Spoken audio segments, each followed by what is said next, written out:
DownHome Up Close is brought to you by Waxahachie ISD is a growing school district that embraces innovative curriculum and teaching methods while still honoring our traditions of excellence. Our academic programs and exceptional teachers and staff allow every student to excel on every campus, every day. Waxahachie ISD's fine arts, athletic, career and technical education, and other extracurricular programs are respected throughout the state for their long histories of success. We are proud to be a vital part of the city of Waxahachie as we work hard each day to educate the next generation of our city's leaders. We are Hatchie Forever. Roll Tide. Hey everybody, Kevin Crouch here with Ellis, DownHome.com, and I was asked to come back and bring you guys the RV travel couple in kind of a follow-up interview with them. We talked to them it was a few months ago, and when they started their journey, and I wanted to talk to them now that they've got some experience under their belts and they've been around parts of the country, had some opportunity to kind of get their bearings and learn what this experience is all about. And I just wanted to take a chance to kind of see how things are going, see what's happening versus what they maybe expected to happen or didn't expect. So, guys, thank you so much for sitting down with me. Yeah, absolutely. Thank you for having us. So I know when we left, we kind of like I was saying, we left with intentions of just kind of doing and rolling doing with just going the with punches, the flow. Yeah. and there is this thing called work camping. And you get to be a part of a community website, Facebook's pages, and you get to go work at campsites. And since you're staying at campsites anyways, we were kind of like, what is this about? And now that's what we're doing. We're now working on our travels. But it's super cool. It's very fun. So, what kind of work are you doing? Is it work needed by whatever campsite you're at, or what kind of work are you doing with that program? So, like with where we're at now, we're in Statesville, North Carolina. It's about an hour north of Charlotte. 45 minutes. And it's a campground of like 88 sites and like 5 cabins. And there is at the moment only the two of us running it. So we're kind of tired, but normally there's 2 couples running it here. There's another couple coming in this Thursday to reprieve us and give us our time back. But it's fun. I do the office stuff. I work the little shop. It's a KOA. So if you ever stayed at a KOA campground, there's a shop there with goodies and food and just trinkets. A little convenience store. And I work that. I take reservations. I check people in. And so that's interesting. So you're staying at this campsite, and then while you're staying there, you're actually helping to run the place. Mm-hmm. Yep. That's really interesting. We live here. We get a free campsite. Yeah, we started out as just work campers. And then like a month in, they bumped us up to assistant manager.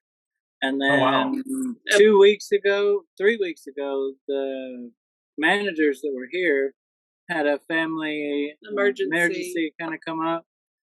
So they left, and now we're the managers. And they kind of the owners talked to us to see if that was kind of something we wanted to take over, and it was like, that's a lot of responsibility to be a manager, and for something we don't really know much about. Right. But we were like, you know what? Why not? Let's do it. And so we've been doing it. We've been working our little tails off, and Josh works all the outside. I do like groundskeeping and trash pickup. Takes people to their sites when they come. Literally the easiest job I've ever had, and the most rewarding. Rewarding. The most rewarding. we meet all sorts of people coming through Right. here, and they just, even when you're having a bad day, you go to work and it's like going to work is going to make my day better Yeah, because exactly. it's insane. It's so much fun, and we get paid to do it. That's Well, the there you crazy go. part. Yeah, absolutely. And so, is there a network of different campsites across the country that are part of this program? Is that how that works? Yes, and so like our contract here is through December, and so about a month ago we were like, well, let's go ahead and put our name into this. It's a resume, but it's not like It's an not like everyday work resume. Yeah, it's not like your average resume. It's what can you do on a campsite, Mm-hmm. not Right. in everyday life. And you put a picture of yourself and your rig and your dogs and just kind of who you are. And within like 2 weeks, that's when we've had a few people reach out to us, but we really decided to go with the one in Maine for next year. Okay. And they've already locked us down, and we've already got our plan for next year. So So you're going to be more stationary then. You're going to be going to one location and working an extended period of time then. yeah, Right. yeah, And spider webbing out from there. Like when we go to Maine, Boston's an hour and a half hour and a half away. away. Okay. The beach is 30 minutes away. Bar Mhm. Harbor is 2 hours away. Yeah, so there's a lot, and like up there, the owner was telling us, he's like, there's so much to do up there that I want to make sure to give you guys enough time off so you can go and enjoy the Mhm. surrounding Right. things to do. So, I mean, it's bucket list items that we're going to get to do, Basically you know? being paid while we're there. Yeah. Yeah. I mean, like she was saying, the campsite's free. You get an hourly wage, Free laundry, free laundry, Nice. because that's a Very big nice. one. discounts on propane, and discounts in the convenience store. Mhm. I mean, It's just, it's a whole world that we didn't even know existed out here. Yeah, I can say I've never heard of that before. No. And being a part of these groups, I mean, it's like so many people are doing it, and it's like, Yeah. this is awesome. and when you think hourly wage, like it's definitely It's like a nothing to regular sneeze at. work, It's, yeah, it's They give you definitely a nothing to normal sneeze at. a normal wage. And it's like, Awesome. why haven't we been doing this sooner? Right, right. That's really neat. So tell me, in terms of just the experience in the RV overall, being away from home, how has the experience itself compared to what your expectations were? We talked about how you guys were watching a lot of YouTube videos and trying to kind of get an idea from other content creators who were doing the same thing to kind of set expectations ahead of time. So how has your experience kind of compared to what those expectations were initially when you left? The expectations were, it's a lot harder than what it looked like to keep up with. I mean, there's twice now, like we've been wanting to do like a live. We didn't have service. Yeah, We no didn't have cell signal. service, so we couldn't do That's the a big live. part of it. Yeah. This past weekend, being at the Balloon Festival here in Statesville, there was no signal. It was like there was a cap on everything. Between the four of us out there, no one had service. Wow. Josh, bless his heart, he does all the YouTube stuff, and man, it takes a lot of work. And with 4 to 6 hours goes into each video, whether it's a lot. 10-minute video or a 20-minute video. Yeah. It's 4 to 6 hours Wow. just to edit it. But we're Wow. trucking along. We do what we can. Thought it was gonna be a lot simpler to just pop out these videos and keep everyone engaged. Well, Mhm. it's something that I learned that because we've had several YouTubers come roll through here and stay at the campground. And I don't know if I'm using the right term, but they sandbag a lot of footage and just hold on to it until they randomly go, okay, I'm going to put out a video on Gatlinburg, and then the next video they put out is how to empty your gray tank, and then the next video they put out is like Maine or something. It's just they go all over the place, and they've saved a lot of footage Right. just for that reason. Because it's hard. It is hard, And it's hard to make time to get good quality footage for. Yeah. So we just do the best we can, and we have our other social media platforms. I try to keep up with it on Facebook a lot, but we have our own RV travel couple Instagram page as well, like strictly. And TikTok. Yeah, TikTok. But that's right. Yeah. But it is hard. People that do this social media thing, and that's a lot of work. It's a lot.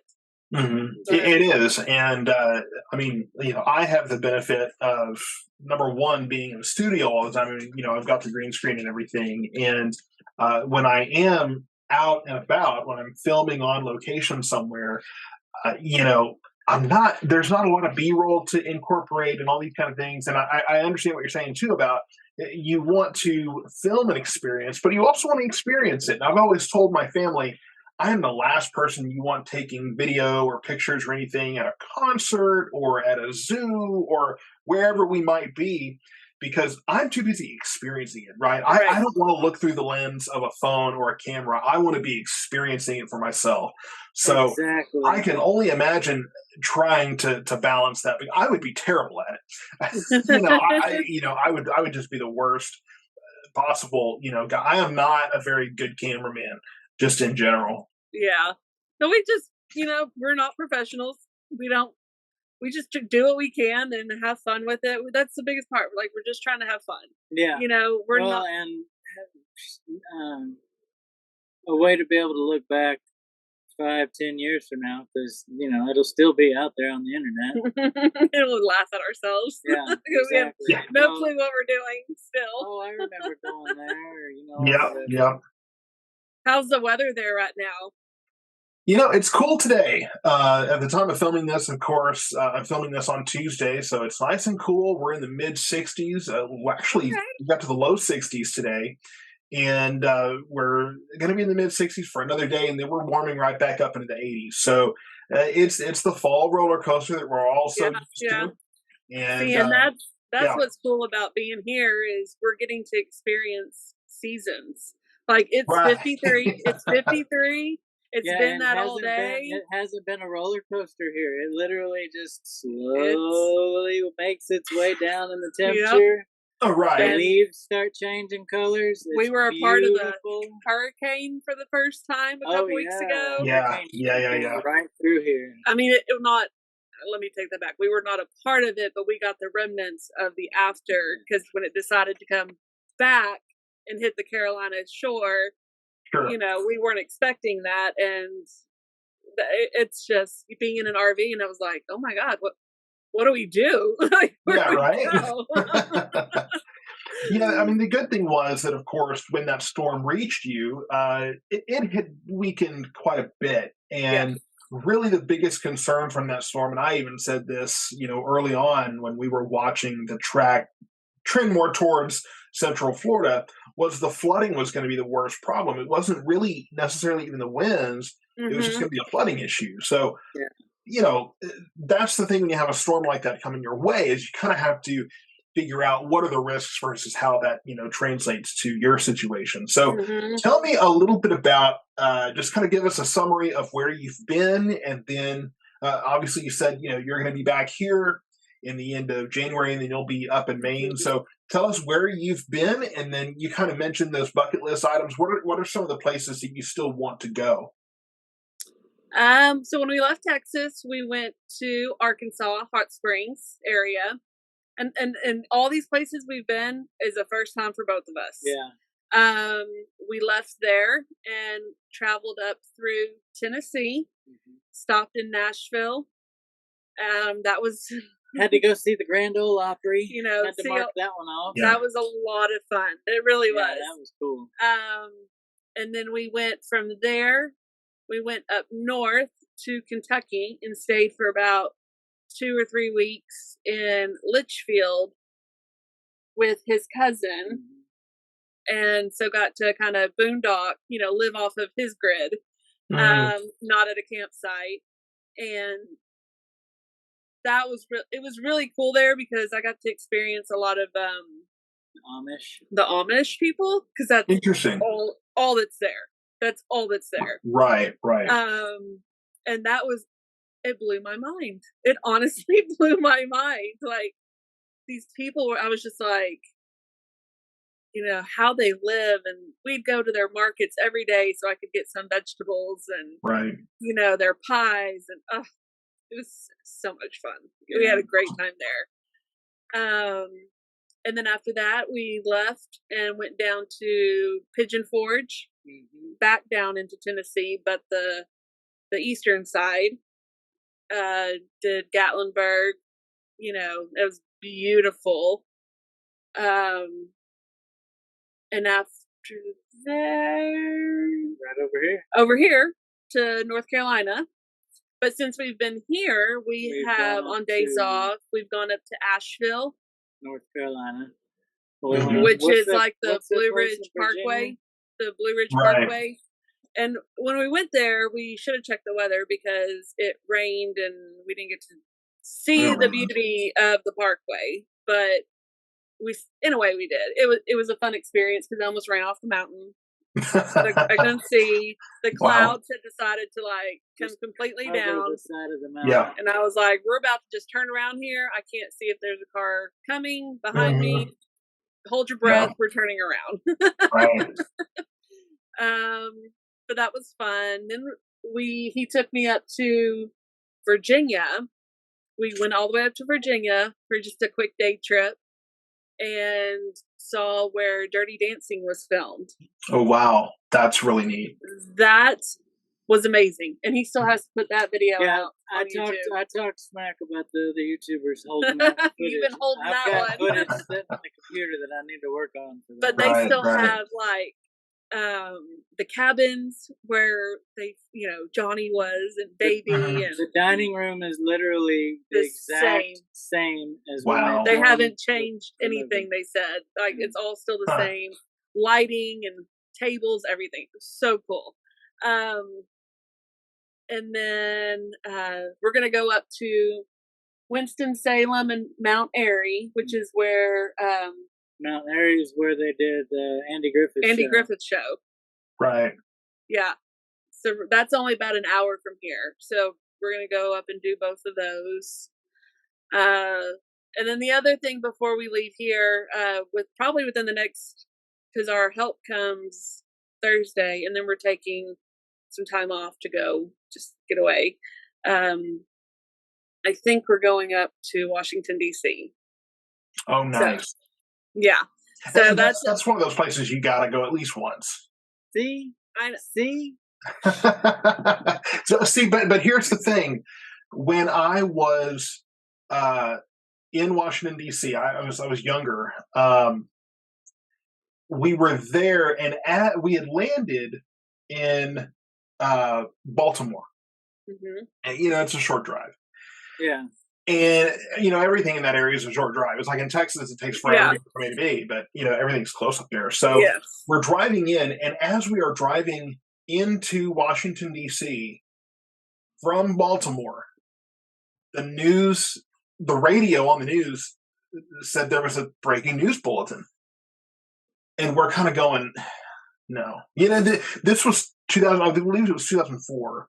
So, September 11th was still fresh and these kind of things. And we're thinking, oh, great, something's happened. We're going into the nation's capital. And news broke that President Reagan had passed away. And so when we finally got to D.C. and we had stayed, it was already late in the evening, stayed in our hotel, woke up the next day. The Capitol was blocked off because he would be lying in state there. It was hard to really get anywhere. So there were a lot of places that we really couldn't get to because so many preparations were being made for his funeral. So I'm hoping to go back sometime soon to kind of get a closer view of everything without so much Chaos circumstance going on, surrounding yeah. everything and kind of making it hard to get the full experience. But yeah, Washington D.C. is one of those places you at least want to go once, just so if nothing else, so you can see the monuments that you've heard so much about and kind of just see those things that you've always seen on TV and that sort of thing. And that'll be a really neat trip, and I'm sure from a content perspective it'll make a great video. Yeah, because from here it's only, what was it, 5 hours? And you think, 5 hours, but it's like, we're from Texas. It takes 4 or 5 hours to go and do anything in Texas fun, Pretty much. So it's not a big deal. And being this close, it's like, you can't pass that up. We have to go. Right. So we're just gonna take about 3 or 4 days and go up there, just sightsee, go to the Smithsonian and all the, like you said, all the monuments. And because I went as a kid and I have vague memories of it, but it would be fun to go as an adult, when you understand things more. Absolutely. So the last question I'll ask you is, if there's one piece of advice you would give, this is kind of like a question I asked in the first video. Then I asked, what advice would you give from a preparation standpoint to someone who wants to do this? So now that you've got some time under your belt, you've kind of learned how this goes. What is one piece of advice you would give someone who wants to be a traveling RV content making couple and wants to go out and do this? Don't wait. Yeah. Stop thinking about it. Just do it. We've had several people actually reach out to us, Facebook friends, Instagram friends, like, tell me more. Like, how did y'all really just quit your jobs and go? And I'm like, yeah, we did. And you can't plan your life, even back home. You can try to plan things. It's not going to work out how you plan. It never does. Sure. If you don't try it, you don't know what you're missing. This is not a forever thing. Go have fun. Go enjoy, minimal. You just have to be minimal and, look like a rust hot mess every day. It's okay. It's okay. But camper hair, don't care. Well, I had this hair at home too, so I don't have the excuse. But man, if you're thinking about it at all, like, there's so many different ways to start. You don't have to start with the biggest rig and the fanciest this. Right. We have a 19-foot wolf pup, and yeah, it's tight and small sometimes, and we love each other, right? Most days. But man, the things and memories that we're making, we're going to be able to look back and laugh and smile and be so happy that we tried it. Great. Well, that's great. Well, thank you so much for sitting down with me and doing kind of this follow-up interview. I'm sure maybe we'll do one more when you're back in town and try to catch you in between and see, maybe get your reaction coming home and see how things are at home. Hopefully everything's great at home, right? I know. I'm sure it's a step of faith to kind of, leave things here for such a period of time. But, thank you for talking to me, and just kind of leave us with just a reminder of how we can follow you and keep track of your journey. The RV Travel Couple. And you can find Instagram, YouTube, or Facebook. Well, Facebook is under my name, Jennifer Smith. But YouTube, Instagram are both The RV Travel Couple. And if you're bored on TikTok, you can find us on there, but we do goofy stuff on there. Yeah, not really travel stuff. Don't we all? Yes. Thank you, right. Kevin. Thank you, Jennifer brother. and Josh. Thank you so much. Y'all take care. You too. brother. Bye.